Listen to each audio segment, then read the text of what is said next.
वाक़े के दो अर्थ बताता हूँ आपको और सेंटेंसेस भी बताता हूँ। देखिए, वाक़े का एक अर्थ होता है लोकेटेड यानी स्थित।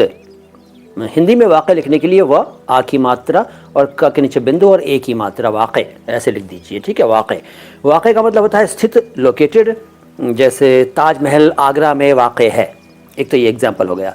दूसरा होता है घटित, घटना, घटित होना, ठीक है। जो घट गया हो या घटने वाला हो, यकीनन जो चीज़ होने वाली हो, जो अवश्यंभावी हो, इन सब को घटित कह देते हैं, ठीक है।